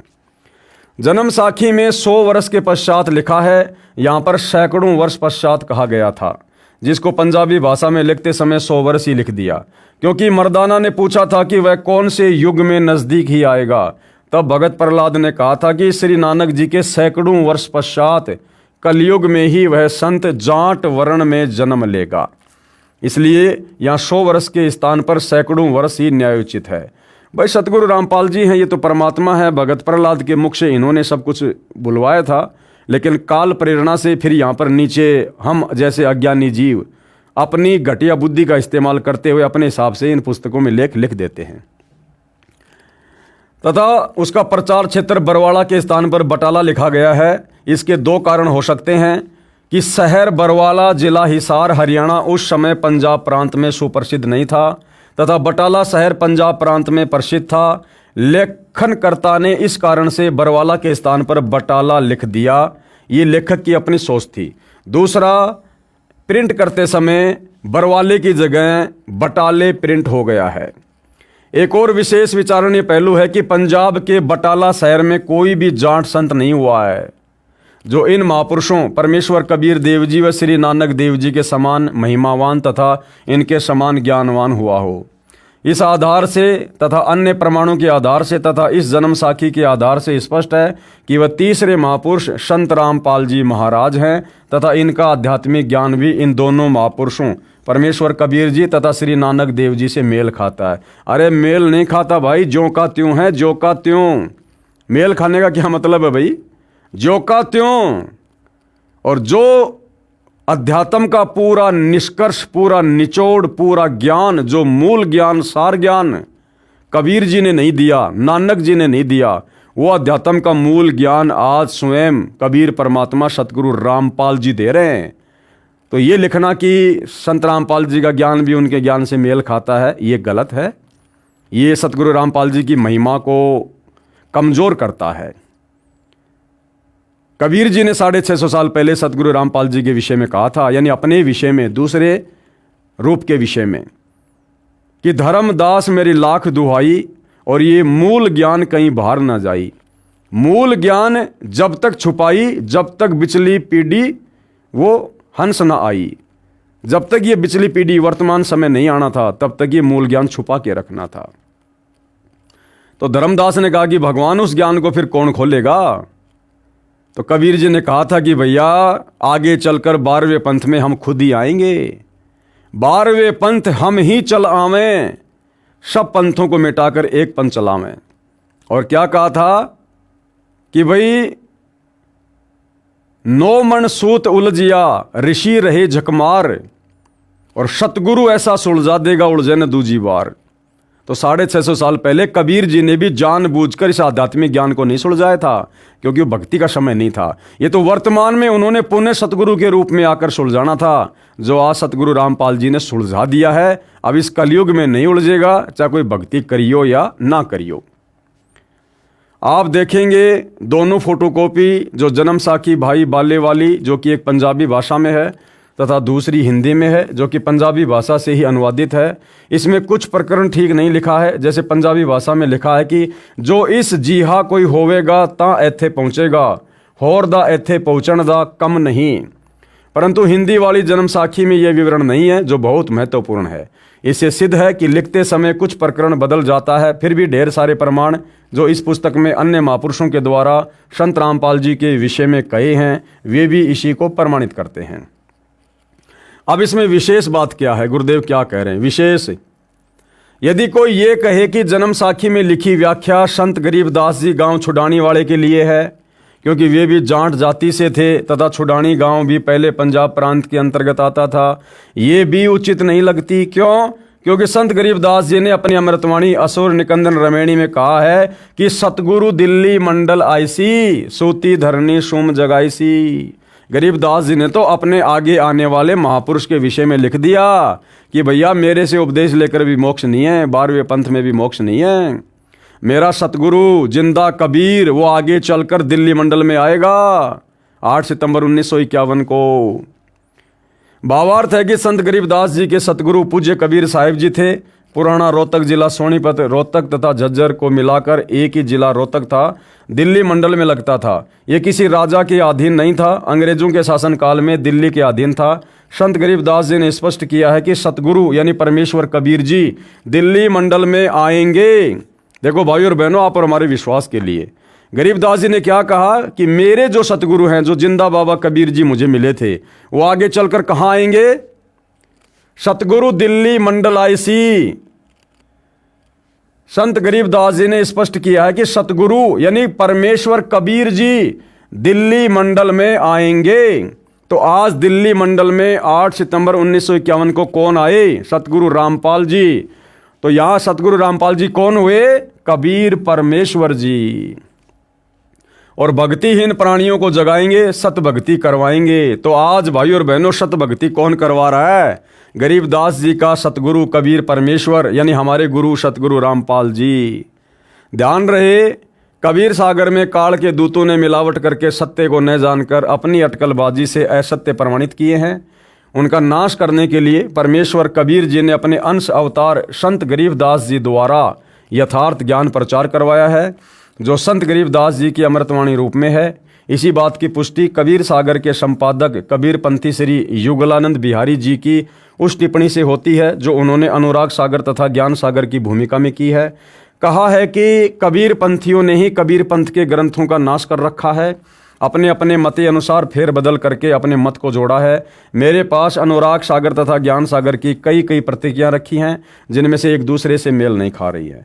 कहने का मतलब है कि कबीर सागर में पिछले 500-600 वर्षों के अंतराल के दौरान काल प्रेरणा से कबीर पंथियों ने बहुत सारी मिलावट वाणियों में कर दी है, जिसको पूर्णतया शुद्ध करवाने के लिए एक नया संवेद सदग्रंथ साहिब लिखवाने के लिए कबीर परमात्मा जी ने गरीबदास जी को निमित्त बनाया। यानी गरीबदास जी के रूप में खुद ही कबीर परमात्मा थे, अपना डबल रोल कर रहे थे। तो गरीबदास जी का जो सूक्ष्म वेद है, सदग्रंथ साहिब है, जिसमें 24,000 वाणियां हैं, वो कंप्लीट 5वां वेद सूक्ष्म वेद है। संत रामपाल जी महाराज का जन्म श्री नंदराम जाट के घर 8 सितंबर 1951 को गांव धनाना, जिला सोनीपत, उस समय जिला रोहतक में हुआ था, जो वर्तमान हरियाणा तथा पंजाब प्रांत मिलकर उस समय एक ही पंजाब प्रांत था। परमेश्वर कबीर जी ने भी कहा था कि जिस समय कलयुग 5500 वर्ष बीत चुका होगा, मैं गरीबदास वाले 12वें पंथ में आगे आऊंगा। देखो, लेखक खुद लिख रहा है भाई और बहनों, लेखक खुद लिख रहा है कि कबीर जी ने क्या कहा था। कबीर परमेश्वर जी ने कहा था कि जिस समय कलयुग 5500 वर्ष बीत चुका होगा, मैं गरीबदास वाले 12वें पंथ में आगे स्वयं आऊंगा। अब बताओ, गरीबदास जी के 12वें पंथ में कबीर जी कहाँ है भाई? अरे वो दाढ़ी मूछ वाले कबीर जी, वो टोपा टोपा पहनने वाला कबीर जी कहाँ आया? देखा आप लोगों ने कभी? वो कबीर जी तो 650 साल पहले ही मगर से सतलोक चले गए थे, जबकि वो कह रहे थे कि मैं तो गरीबदास जी के 12वें पंथ में आगे चल के खुद आऊंगा। तो आप में से किसी भाई ने कबीर जी को देखा है क्या? दाढ़ी वाले को, सर पे टोपी पहनने वाले को, जो हम फोटो में देखते हैं। तो लेखक खुद कह रहा कि कबीर जी खुद आएंगे गरीबदास जी के 12वें पंथ में।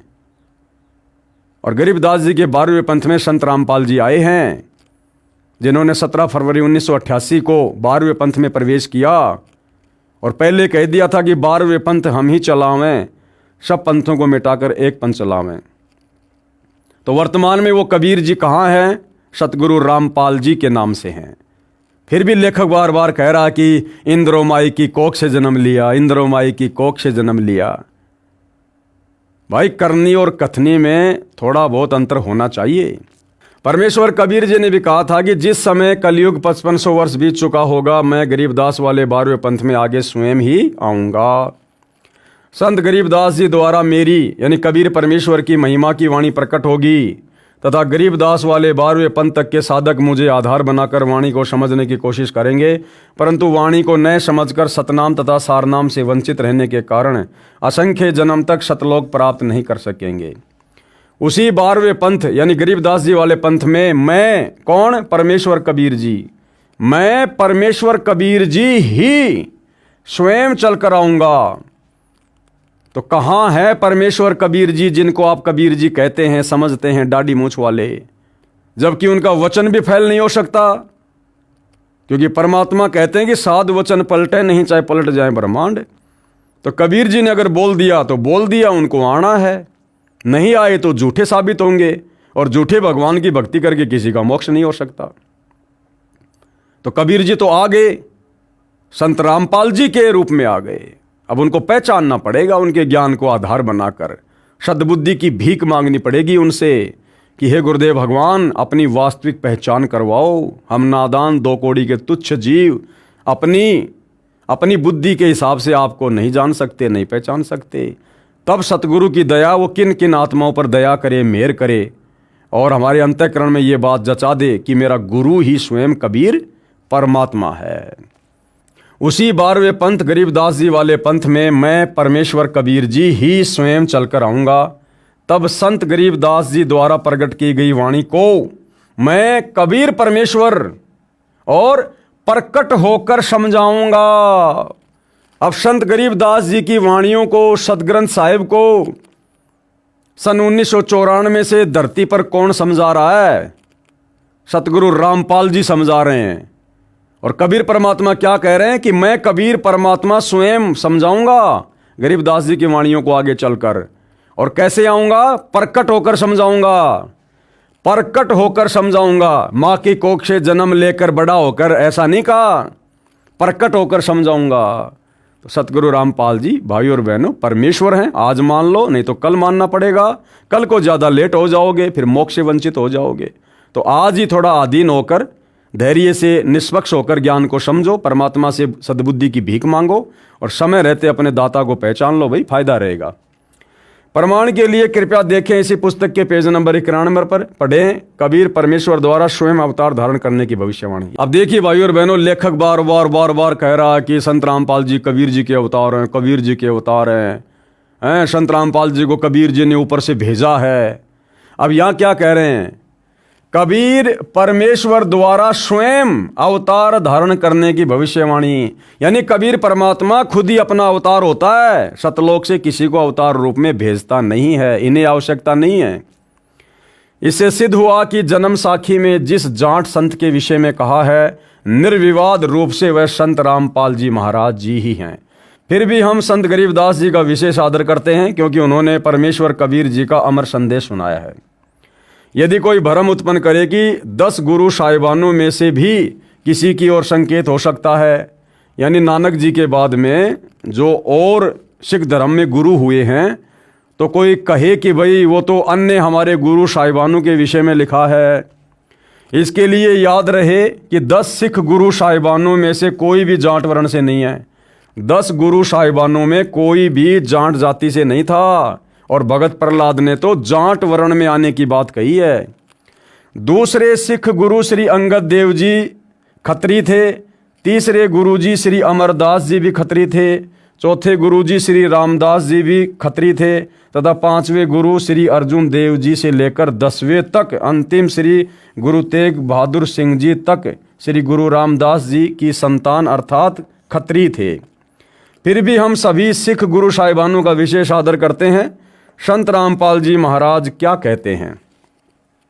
जीव हमारी जाति है, मानव धर्म हमारा, हिंदू मुस्लिम सिख ईसाई धर्म नहीं कोई न्यारा। और परमेश्वर कबीर जी ने कहा है, जाति न पूछो संत की, पूछ लीजियो ज्ञान, मोल करो तलवार का, पड़ी रहन दो म्यान। अर्थात इन दोनों वाणियों का एक ही अर्थ है। ये दोनों वाणियाँ एक ही महापुरुष के विचारों की ओर संकेत कर रही हैं। अर्थात सतगुरु रामपाल जी स्वयं ही कबीर परमात्मा हैं। कृपया प्रमाण के लिए देखिए फोटोकॉपी जन्म साखी पंजाबी, गुरुमुखी पंजाबी भाषा वाली तथा हिंदी वाली, दोनों में आप जी सहज में समझ सकते हो कि वास्तविकता क्या है। जन्म साखियों के प्रकाशक हैं भाई जवाहर सिंह कृपाल सिंह, अमृतसर पंजाब। तो यहाँ पर फोटोकॉपी वगैरह लगाई गई है, आप जी देख सकते हैं। ये पंजाबी भाषा में है, जन्म साखी भाई बाले वाली। इस पर भी वही प्रकरण लिखा हुआ है कि कैसे कैसे नानक जी अपने दोनों शिष्य बांला और मर्दाना को लेकर भगत प्रहलाद के लोक में गए। और नीचे ये हिंदी वाली है, कृपया देखें फोटोकॉपी जन्म साखी भाई बाले वाली हिंदी वाली के पेज नंबर 305 की। ये सारा सब कुछ हिंदी में लिखा हुआ है। जैसे लिखा कि एक और महापुरुष होगा जो यहाँ पहुँच सकेगा। मर्दाने ने कहा, हे भगत वर, वह पुरुष कौन और कब होगा? प्रहलाद ने उत्तर दिया कि जब गुरु नानक देव जी आएंगे तो इनके 100 वर्ष पश्चात आएगा। अर्थात यहाँ केवल 3 आदमी ही आने हैं। ये आदमी लिखना थोड़ा सा अच्छा नहीं लगता है, महापुरुष। ये सब कुछ लिखा हुआ इसमें। प्रश्न नंबर 1, एक संस्कृत के विद्वान शास्त्री ने कहा कि आपके गुरु संत रामपाल जी महाराज संस्कृत नहीं पढ़े हैं। आप कहते हो कि उन्होंने श्रीमद् भगवद गीता का यथार्थ अनुवाद करके भक्तों को बताते हैं। ये कभी नहीं हो सकता, क्योंकि ये हमारी जीव सोच है भाई और बहनों, जबकि परमात्मा को पढ़ने की आवश्यकता नहीं है। परमात्मा तो सभी भाषाओं का जनक है। विश्व की, सृष्टि की सभी भाषाओं को परमात्मा ने ही जन्म दिया है। और हम इंसानों की भाषा को तो छोड़ो, परमात्मा तो 184 योनियों में जितने भी जीव जंतु हैं सूक्ष्म और दिखाई देने वाले, परमात्मा तो सबकी भाषा तो छोड़ो, उनके मन की बात को भी जानते हैं, क्योंकि परमात्मा सर्वज्ञ होते हैं। तो सतगुरु रामपाल जी के भगत ने क्या उत्तर दिया? संत रामपाल जी महाराज के भगत ने उत्तर दिया, शास्त्री जी उसी को परमात्मा का अवतार कहते हैं। परमात्मा का अवतार नहीं, परमात्मा कहते हैं जो भाषा का ज्ञान ना होते हुए यथार्थ अनुवाद कर दे। अरे भाषा को पढ़ के 10, 15, 20 साल संस्कृत पढ़ के, अंग्रेजी पढ़ के तो कोई भी अनुवाद कर दे। परमात्मा उसी को कहते हैं जो बिना पढ़े लिखे और एज इट इज अनुवाद कर दे, जो पढ़ा लिखा भी नहीं कर सकता। क्यों? क्योंकि परमेश्वर सर्वज्ञ हैं। सर्वज्ञ यानी सब कुछ जानने वाले, उन्हीं गुणों से युक्त उसका भेजा हुआ अवतार होता है।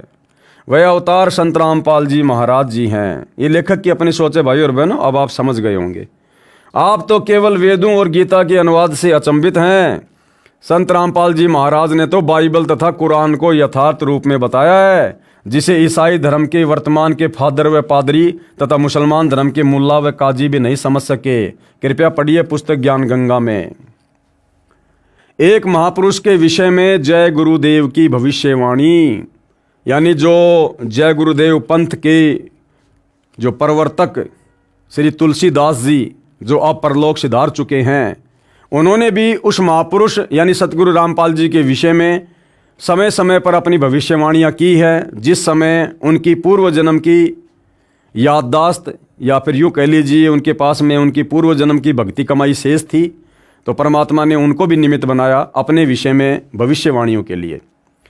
एक महापुरुष के विषय में जय गुरुदेव की भविष्यवाणी, जय गुरुदेव पंथ के श्री तुलसीदास साहिब की विशेष भविष्यवाणी, जय गुरुदेव उर्फ राधा स्वामी पंथ मथुरा के परम संत की भविष्यवाणी, और ये है धर्माचार्यों राजनीतिज्ञों को नेक सलाह, यानी जो मनमुखी धर्म के ठेकेदार आचार्य शंकराचार्य बने बैठे हैं और जितने भी राजनीतिज्ञ लोग हैं, उनको सलाह दी जा रही है तुलसीदास जी के द्वारा कि आने वाला समय बड़ा खतरनाक है, बड़ा विषम है, सुधर जाओ, संभल जाओ, सदाचारी बन जाओ, नाम उपदेश ले लो, सत भक्ति करो तो बच पाओगे, अन्यथा ऐसे जाओगे जैसे गधे के सिर से सींग, क्योंकि आने वाला समय युग परिवर्तन का है। धर्म तब आएगा जब सब धर्म के लोग लड़ना छोड़ें। राष्ट्र की उन्नति तभी होगी जब राजनीतिक लोग लड़ना, आंदोलन, हड़ताल, तोड़फोड़, रिश्वत अथवा स्वार्थ एवं दल बदल छोड़ दें। मांस, मछली, शराब, ताड़ी भी छोड़ दें। इससे पहले देश की खुशहाली की जो बात करता है वह भविष्य के आने वाले संकट से बदहोश है। वह ये नहीं जानता है कि देश की प्रजा दुराचारी, चरित्रहीन, लड़ने भिड़ने व कामचोर, हड़ताली, आंदोलन, तोड़फोड़ करने वाली हो गई है। मांस, मछली, अंडों का भक्षण करने लगी है। शराब, ताड़ी व अन्य नशीली वस्तुओं के सेवन से प्रजा बदहोशी में आकर पागल बनकर कुत्तों की भांति लड़ने लगी है। वह देश की जनता अपनी गरीबी को कदापि नहीं मिटा सकती। ये साकारी पत्रिका में 8 जुलाई 1971 को लिखा गया है। फिर बाद में लिखा है अवतारी शक्तियों का जन्म हो गया है। अब यहाँ पर सतगुरु रामपाल जी के विषय में बड़ी ही सटीक भविष्यवाणी श्री तुलसीदास जी ने की है। भारतवर्ष में अवतारी शक्तियों ने जन्म ले लिया है। अनेक स्थानों पर वे बच्चों के रूप में पल रहे हैं और समय आने पर प्रकट हो जाएंगे, यानी सबके सामने आ जाएंगे।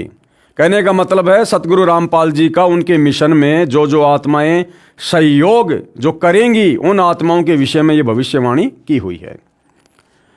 वरना यही बच्चे उनके विनाश का कारण बन जाएंगे। इन बच्चों को गोश्त व अंडा दिया जाता है तो वे मुंह फेर लेते हैं और इधर उधर देखते भी नहीं। माँ बाप इस बात का ध्यान रखें कि जो बच्चे इन चीज़ों को खाना नहीं चाहते उन्हें ज़बरदस्ती ना खिलाएं। अब क्या लिखा हुआ देखो भाई और बहनों, यहाँ सतगुरु रामपाल जी के विषय में बिल्कुल स्पष्ट भविष्यवाणी। वह अवतार जिसकी लोग प्रतीक्षा कर रहे हैं। कौन लोग? परमात्मा चाहने वाली आत्माएं, जिन्होंने सतयुग में परमात्मा को पाना चाहा, घर छोड़कर जंगलों में चले गए, घोर तप किए, लेकिन परमात्मा नहीं मिला, क्योंकि उनकी भक्ति विधि परमात्मा को पाने वाली शास्त्रों के अनुसार नहीं थी। तो युगों युगों से जो आत्माएं परमात्मा की तलाश में हैं, अब उनका वो समय बहुत नज़दीक है। वह अवतार जिसकी लोग प्रतीक्षा कर रहे हैं 20 वर्ष का हो चुका है। ये भविष्यवाणी इन्होंने की 7 सितंबर 1971 को। 7 सितंबर 1971 को इन्होंने भविष्यवाणी की, वह अवतार जिसकी लोग प्रतीक्षा कर रहे हैं 20 वर्ष का हो चुका है। अब भाइयों और बहनों, 8 सितंबर 1951 को सतगुरु रामपाल जी सतलोक से चलकर धरती पर प्रकट हुए, दुनिया की नज़रों में जन्म लिया। और ये भविष्यवाणी जय गुरुदेव ने की, ये कब? 7 सितंबर 1971। तो 8 सितंबर 1951 से लेकर 7 सितंबर 1971 पूरे 20 वर्ष हो रहे हैं, पूरे 20 वर्ष सतगुरु रामपाल जी के उस प्राकाट्य को। और जय गुरुदेव क्या कह रहा है? वह 20 वर्ष का हो चुका है। अब धरती पर सतगुरु रामपाल जी के अलावा ऐसा कोई भी संत महात्मा महापुरुष नहीं है जिसकी सांसारिक तौर पर डेट ऑफ बर्थ बिल्कुल जय गुरुदेव की भविष्यवाणी के अनुसार हो। केवल एकमात्र सतगुरु रामपाल जी हैं। वह अवतार जिसकी लोग प्रतीक्षा कर रहे हैं 20 वर्ष का हो चुका है। यदि उसका पता बता दूं तो लोग पीछे पड़ जाएंगे। तुलसीदास जी कह रहे हैं अगर मैं उसका एड्रेस बता दूं, क्योंकि उस समय वो देख रहे थे, वो खुद मान बढ़ाई और अहंकार के चक्कर में नहीं आ पा रहे थे। क्योंकि परमात्मा कहते हैं राज त्यागना सहज है, सहज नारी का ने मान बढ़ाई ईर्ष्या दुर्लभ तजनाइए। क्योंकि भाई इनके लाखों भगत हो गए थे, इनकी महिमा हो रही थी। ये कैसे बता देंगे एड्रेस? अगर एड्रेस बता दिया तो दुनिया इनको छोड़ के संत रामपाल जी के पास भाग जाती। और उस समय सतगुरु रामपाल जी चाहते भी नहीं थे कि जय गुरुदेव मेरा एड्रेस बताए। इसलिए जितना रिमोट सतगुरु रामपाल जी ने दबाया उतना ही जय गुरुदेव ने बोला। क्योंकि जिस समय भविष्यवाणी की गई थी 1971 में, उस समय सतगुरु रामपाल जी लीला में जीवन में अपनी पढ़ाई पढ़ रहे थे। वे जो है अपना डिप्लोमा कर रहे थे उस समय तक।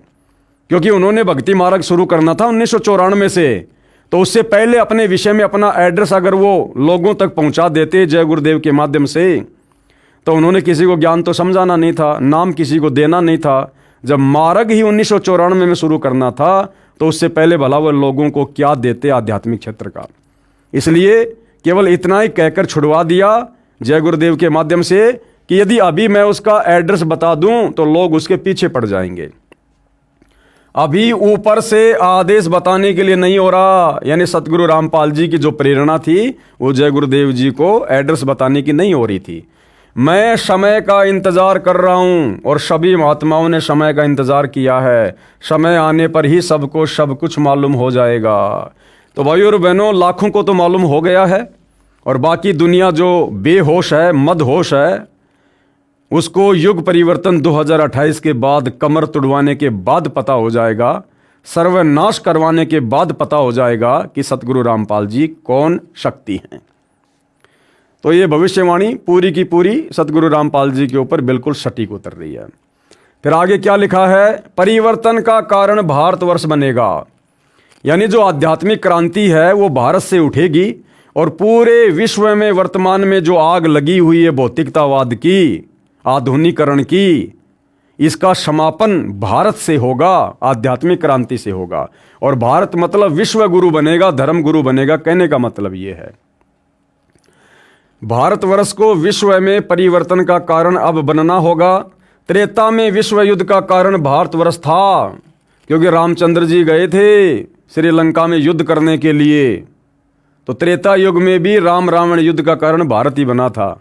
और द्वापर में भी विश्व युद्ध का कारण भारतवर्ष ही था, यानी महाभारत का युद्ध जिसमें पूरे विश्व की सेनाएं 2 भागों में विभाजित हो गई थी, भारत में ही हुआ था। और इस समय भी भारत को ही कारण बनना पड़ेगा। इस समय भी जो युग परिवर्तन होगा वो भारत से ही होगा, भारत ही का मुख्य कारण बनेगा। मुस्लिम राष्ट्रों में भारी झगड़ा होगा, सभी मुसलमान आपस में लड़कर समाप्त हो जाएंगे। क्योंकि मुसलमानों में भाई और बहनों एक कट्टरता बहुत ज़्यादा है धर्म को लेकर। ये दूसरे के धर्म को स्वीकार नहीं करेंगे, भले ही इनका खुद का धर्म पूरी तरह से भ्रष्ट है।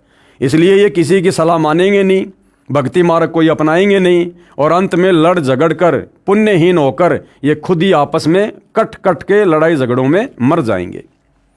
अधिकांश छोटे छोटे देश टूटकर बड़े राष्ट्रों में मिल जाएंगे। जैसे छोटे छोटे देश हैं, ये तिब्बत है और आपका नेपाल है, भूटान है, बांग्लादेश है। इस प्रकार के छोटे छोटे जो देश हैं जो पहले भी भारत का हिस्सा था, ये सारे वापस भारत में मिल जाएंगे। भारत इन सब का अगुवा होगा।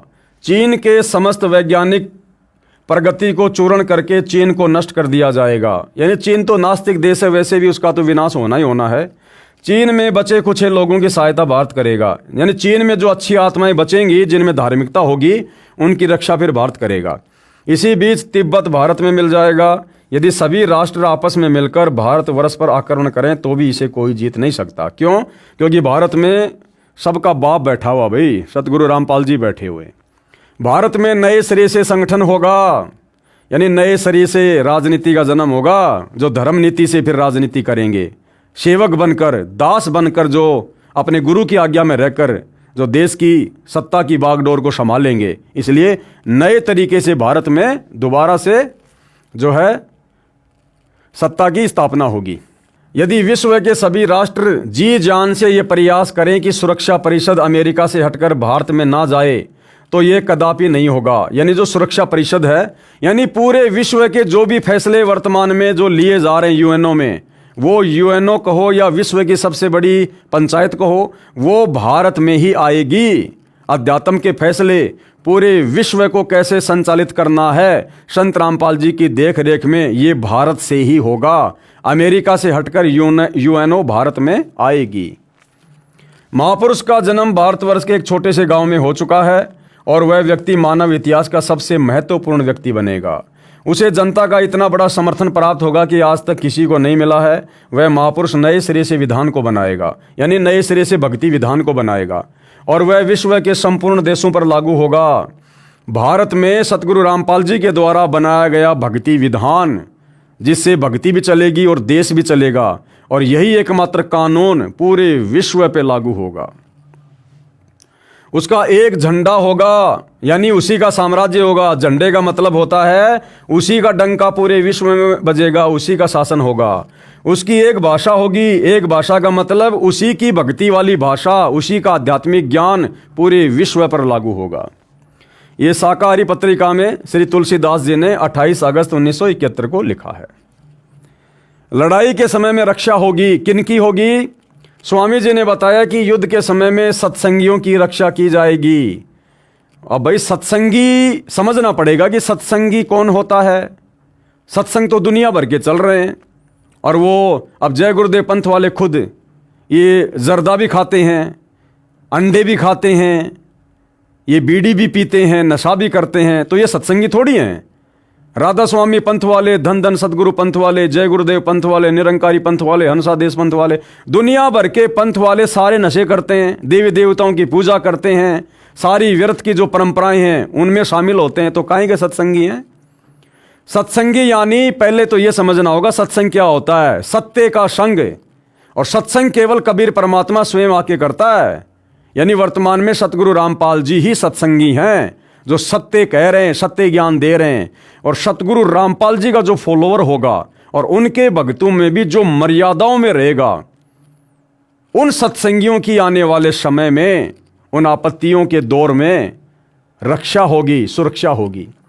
जय गुरुदेव नाम को बराबर याद करते रहेंगे, बिल्कुल सही बात है, लेकिन तुलसीदास वाला जय गुरुदेव नाम नहीं।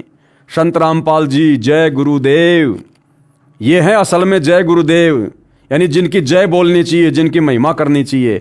और सतगुरु रामपाल जी ने जो भक्ति मंत्र दे दिया, जो उसका जाप करेगा, सुमरण करेगा, सतनाम का, प्रथम नाम का, या जैसे भी है, उनके सत्संग सुनता रहेगा। सत्संग सुनना भी मंत्र जाप है, तीनों समय की आरती करना भी मंत्र जाप है। तो जो इस प्रकार से सतगुरु रामपाल जी के द्वारा दी गई भक्ति करेगा, वो है मंत्र जाप सुमरण, उसकी रक्षा होगी। जय गुरुदेव नाम को बराबर याद करते रहेंगे, ये परमात्मा का नाम है और हर क्षण तुम्हारी रक्षा करेगा।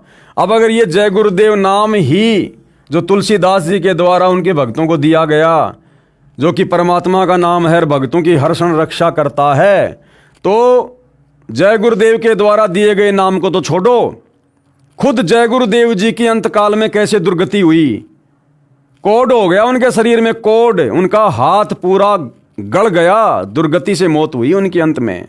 किसकी? खुद जय गुरुदेव की।